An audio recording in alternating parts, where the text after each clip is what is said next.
Hello, hello, hello, everyone, and thank you so much for tuning in to Straight Talk with Dr. Sharmee Pratt. I am your host, Dr. Sharmee Pratt, and today I have in the studio with me Mr. Gene Mason. Listen, you guys, we are going to be talking about a major subject, and the subject topic that we're going to be talking about is when abnormal becomes your normal. Again, I will say this: when abnormal becomes your normal.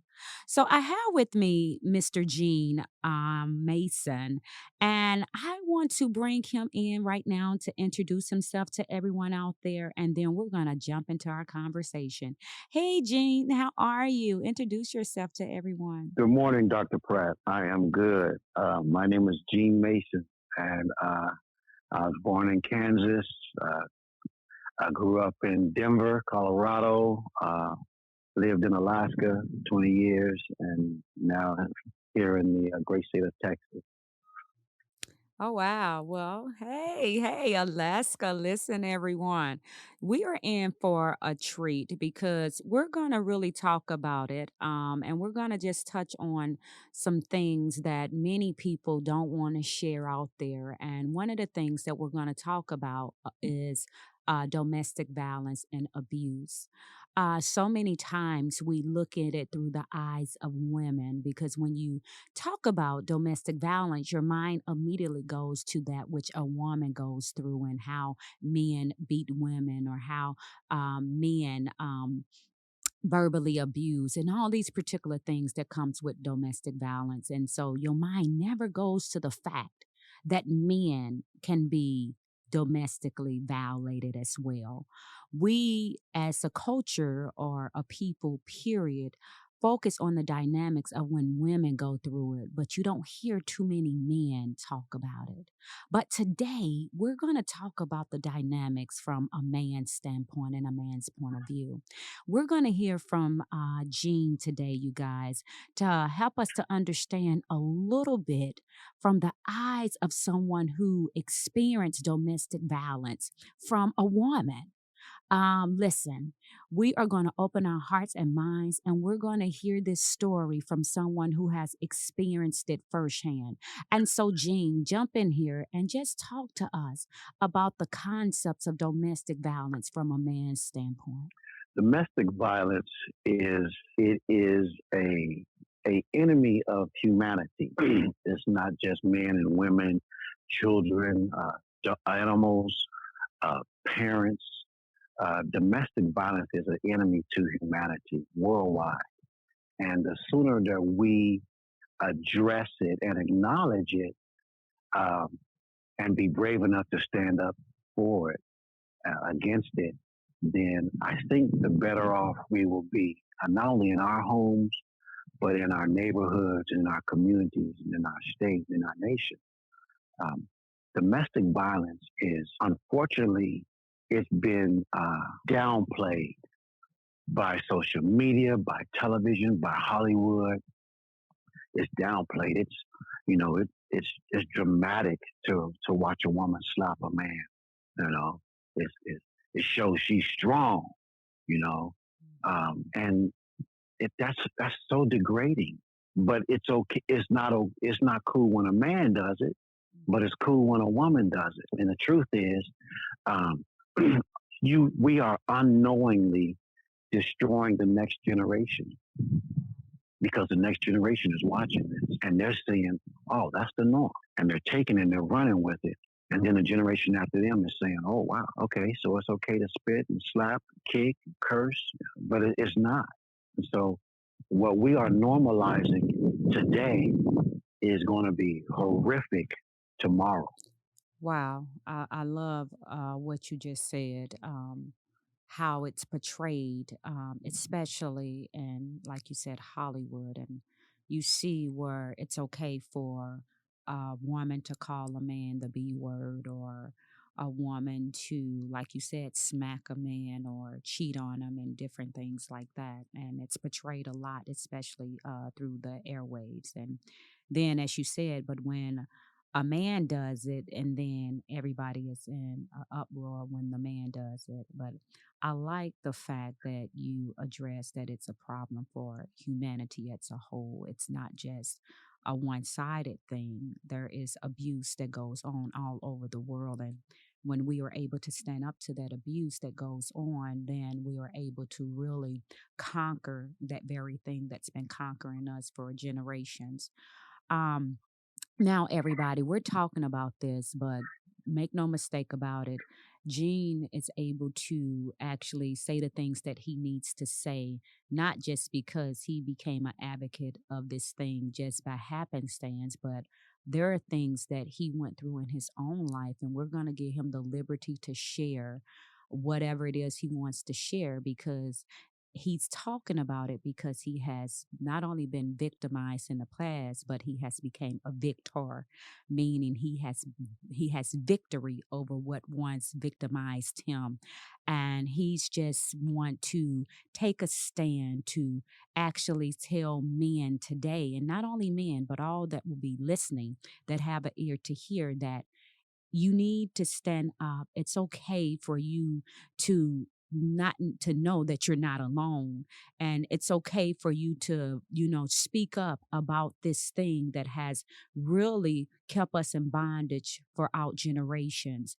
And so, Gene, right now I'm gonna just step back, and I want you to just share your heart, and even just your story, if you will, some of the things that transpired, and even through what transpired, how did you begin to gain the ground to no longer be the victim, but be the victor? Thank you, Dr. Pratt. Well, listen, my story is unfortunately is it has a lot of facets to it, but I would like to tell you, share with your audience one story in particular where I had um, I had been working uh, in the cold winter months, and I slipped and fell off the back of a truck and broke three ribs. And a coworker rushed me to the hospital, and he told me I had three broken ribs, and so he told me I had a bed rest. And so my wife at the time, she would every month, about the third week of every month, she would flip out. And I had started tracking these occurrences because she would unleash on me, tear the house up, kick holes in the walls, uh, rip all the clothes out the closets, uh, things of that nature, just once a month. And it was always the third week of the month. Well, I was bed rest, and unfortunately, we came up on that time, and she became enraged, and I still don't know what about. And it usually didn't take much, but we were arguing about something, and I'm laying here, and she's standing on the other side of the bed. She's just going at it, and I was like, I'm tired, and I just took some medicine. I just want to lay here. And I remember her walking around the bed, and I thought to myself, "You better look up." And but another thought came. She wouldn't hurt me. She's probably coming over here to get something, or something. I'm surely she wouldn't hurt me. I'm already hurt. I'm already broken. Only to look up out the corner of my eye, and with both hands clenched in one fist, she came thundering down on my broken ribs. And the pain literally shot through me like lightning. Unbelief, pain. As I rolled on the bed, my thoughts were, she tells me she loves me, but she keeps doing this. I've spent my whole life taking care of her, feeding her, clothing her, buying her cars, buying her houses, and this is how she repays me. And I don't know what was more painful, the thought that somebody keeps saying they love me and they keep doing me like this, or the pain that I just experienced being hit in my already broken ribs. And it was, I, and she left, and I just cried. I cried because not only was I hurting physically, but I was psychologically I was damaged. The trauma alone messed me up. Wow. And just hearing you say that, one of the things I want to ask, because as we're talking about the concepts of when your abnormal becomes your norm. And, so many times you hear people, say things like, oh, I would never experience that. I would never do that. Or I would do this or when you're not in a situation, it's easy for you to be able to say what you would and would not do. And so for many people, the question is, if you knew the abuse was there, why did you stay? I'm sorry, say it again, doctor. If you knew the abuse was there, why would you stay? That's a question that many people Oh want to yes. Oh ask. yes. Oh yes. Oh yes. My reason for staying was I had already lost a family, and I was determined not to lose another one. I refused to lose another one. I was going to fight to the end, and I did. I did. I didn't want to lose another family. She had a boyfriend. I told her she could keep him, but let's stay together for the kids. I didn't want to lose my family. I didn't want to lose my kids. I already lost two, and I didn't want to add to it. And so that was my reason, and it was deeply embedded in me. Mhm. Deeply embedded in me. My dad and my mom divorced and left me, and I felt stranded. So I didn't want to do that to the next generation. It was it was probably my inner vow. It must have been an inner vow because I went through a lot with her. I went through a lot with her. Okay. That's a question that many people ask, when in any situation, people always want to know, well, why are you staying or why would you put up with it and different things like that. And Hmm. we don't necessarily understand, what goes on in the mind of the individual. But I like how you just clarified the fact that you made a vow, an inner vow, because of the trauma that you went through in life.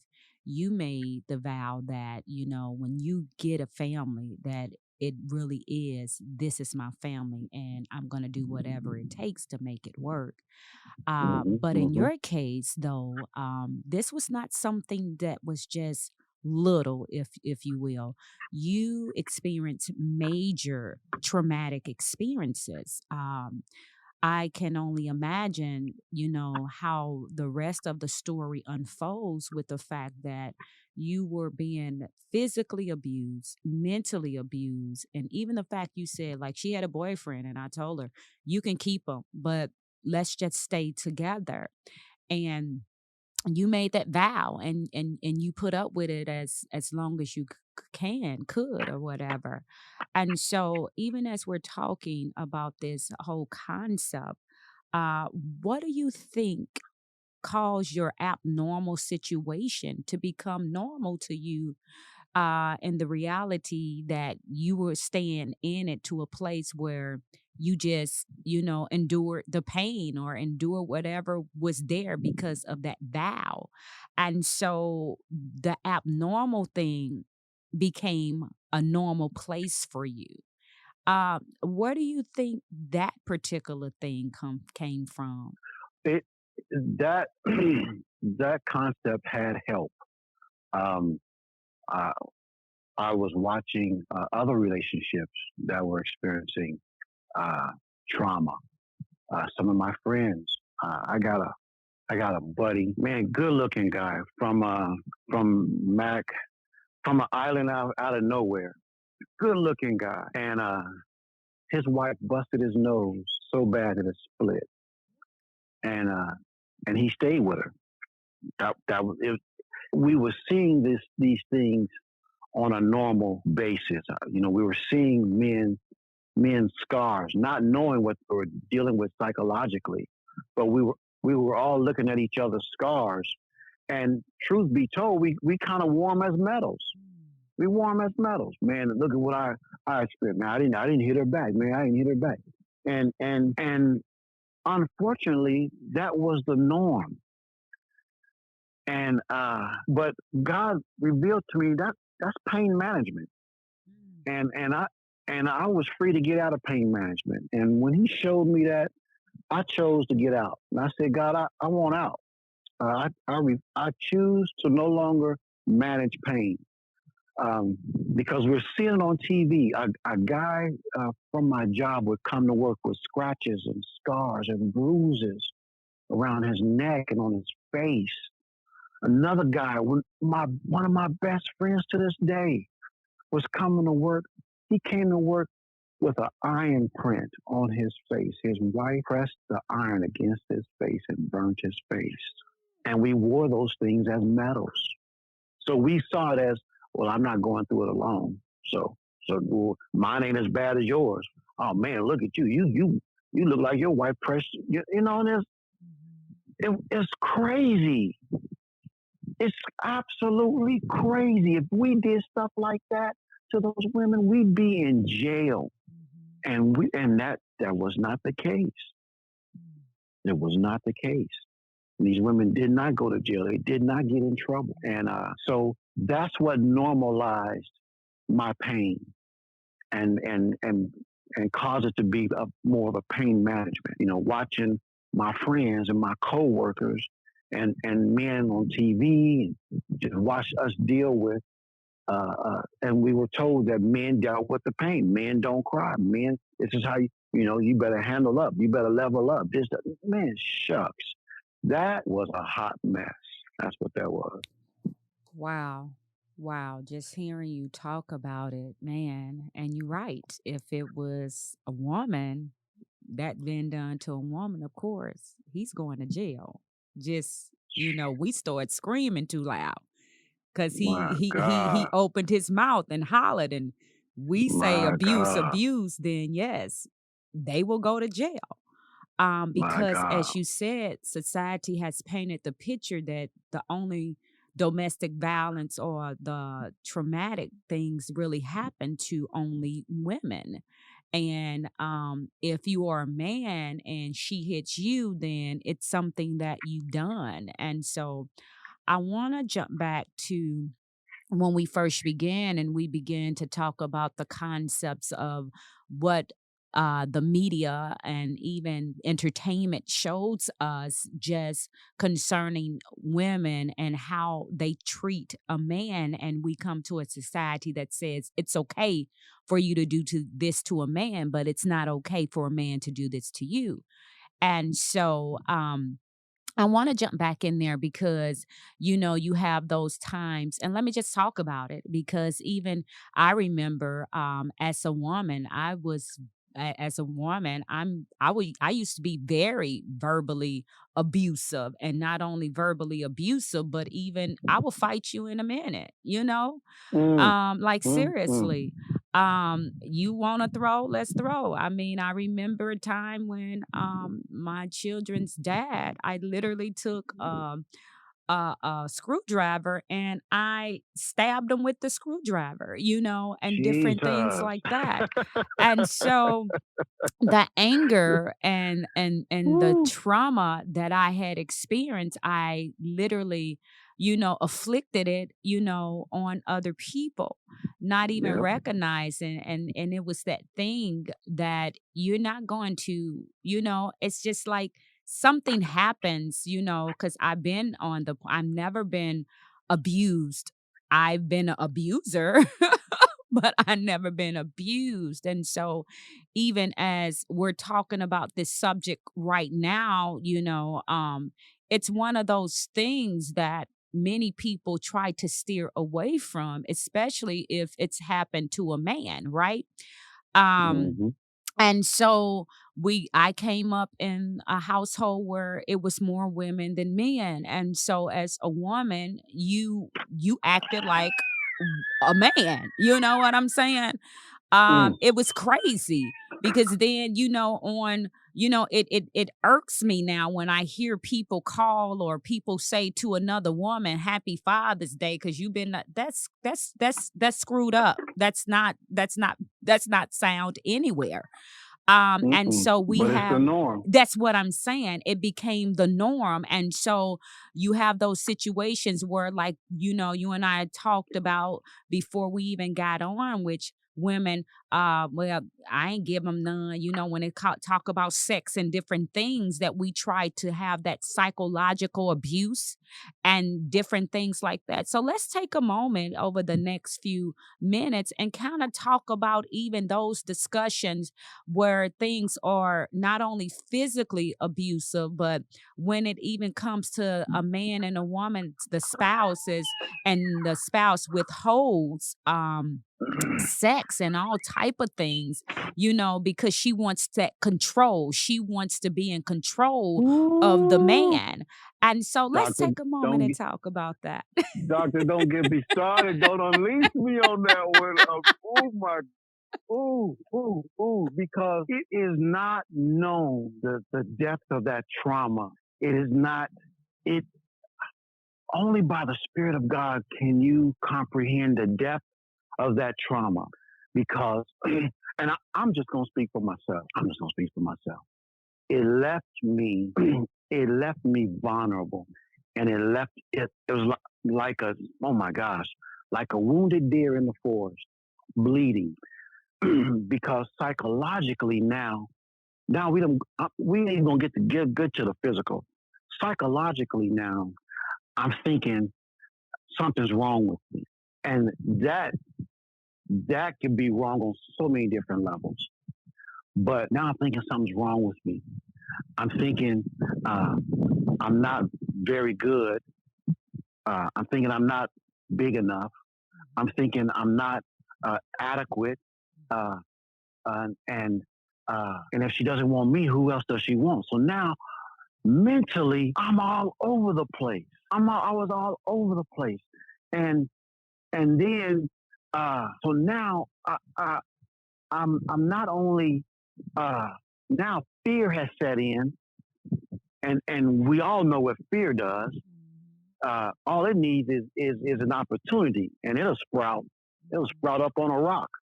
But now fear has set in, and I'm struggling to maintain uh, myself, my home, my wife, my life. Now my spirituality is being shaped because now I'm upset with God. I mean, I was a total wreck, and I I get it when someone comes to me. Matter of fact, I spoke to a gentleman, a pastor, who I talked to the other day. His wife allows him to have sex with her once a year. uh, uh, the damage that does is unprecedented. But to the woman, she just probably feels like she just, I got control of this. But the truth is, you have unleashed something you can never refix.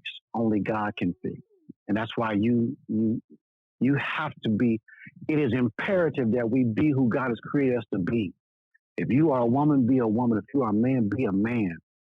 And we are to be helpers one to another. We are not to have control. God gave us dominion over the earth, not each other.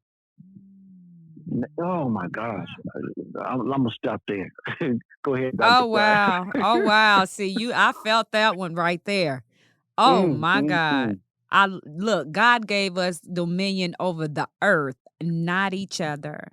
But it's that concept of us wanting as women that control, because you can always tell when a woman is battles with her own realities, or she battles with her own traumatic experiences, and she's out of control, because when a woman is out of control, she looks to control whatever she can control. And for the Mm. most part, it's who she's with, or whether it's her children, or whether it's her mate, or whatever it is, she wants that control over it. And so by any means necessary, she will do whatever she needs to do to say, well, I dominate this, because she's so insecure with her own self that she looks to dominate something or someone else. And so, mm, for the mm, mm, most part, that either is the spouse, I got to dress you. I mhm, want you to look a mhm, certain way. I want you to do this. mhm, All of these mhm, particular things. And from a biblical standpoint, we understand that to be Jezebel in the flesh, right? And mhm, so, mhm. for you who will listen to this and you don't know what I'm talking about, just stay with me. One of the things that we have to understand is that the God created us in such a way that we all desire something, and for women, when those desires are not met, like God intended for them to be met, we look to control whatever it is that we feel we have no control over. And when you talked about the concept of, that pastor who the woman thinks she's doing something, and I love how you said we don't understand the damage, the psychological mental damage that it does to the individual. We don't understand that, and only God himself is able to come in and heal that space. The Bible says one thing that I just love. It says, it tells us as wives to respect our husbands, to Mm, respect them. And mm, you mm, can't mm. you can't respect something that you control. You What can't. you said. You Mm. can't. You can't. It's impossible for you to respect something that you want control over. It's not going to happen. You want to dominate and you want to control, but that comes from your own insecurity and your own little girl issues. Trust me, I've been But that little girl. So I understand it. So I can talk about it because I've been her. You understand what I'm saying? That was me. amen, And amen. and like you said, it took the power of the Holy Ghost to come on the inside and begin to show me my real identity. And so I had to let the little girl go. And that right there is what we deal with when we talk about the whole concept of domination and the whole concept of control, is that that little girl is still looking for her identity, even though she's 40 and 30 and she's 50 and 60, and she still has not found her identity. So her identity is wrapped up in what she can control. And so, Now, go ahead. Dr. Pratt, listen. You on the right track, and that's why we need men and women to know who God is. Because when you know who God is, then you know who you are. If a woman knew who God was, God would show her who she is. She is the queen. And if anybody knows anything about a chessboard, the queen is the most powerful. She is not the king, but she is the most powerful piece on the planet. God made her last. Everything that God did not create, he put it in her. She's a bad girl. She doesn't need a woman has the ability to recreate unlike any others. She has the listen. She's so bad that Satan wanted her on his team when he wanted to go, when he was recruiting to go against God in the Garden of Eden. He said, Eve, Eve, I need you to bite this apple so me and you can be on. God had to come in himself and put an enmity between the two of them because Satan was going to use her to go against heaven. Listen, woman, you are bad. You you are the fuel to the rocket. A man can be the rocket, and he wants to go to the moon. He ain't going nowhere unless a woman comes alongside him and fuels him. It's sad, but it's true. I mean, even the story they talk about the rocket that went to the moon and how it would have missed by 100,000 miles had it not been for the 12 women who calculated the coordinates of the moon. Real talk. So, but a woman without a purpose is an explosion. She is destructive. It's destructive. You guys are cold blooded. Y'all can maneuver in ways man can. He'll never ever. You run circles around us, but God made us head over the woman. And I even tell some of my buddies, hey, listen, y'all stop fighting over that real estate, over you being the head of your home. Sir, you are not the head of that home. You think I'm kidding? Read about the Proverbs 31 woman. She's the head of that house. God made you the head of her. So y'all stop fighting over that real estate. She can maneuver and oh my gosh, the way she maneuvers in that Proverbs 31 passage is unprecedented. No man moves like that. That's why God gave her the home. And uh, I'm a chill. Go on. Wow. Wow. Listen. Listen, this has been rich. This has been rich. And you guys, we are bringing you part 2. Trust me. We not just gonna we have more to say about this subject because we want to understand why we call abnormal normal, and we normalize things that God never intended for us to be called normal. So, Jean, I thank you so much for joining me today. It Thank has you been so much for nothing having me. less than amazing to have you on and to share, and we will be back. And so, for everyone out there, thank you for tuning in to Straight Talk with Dr. Sharmee Pratt.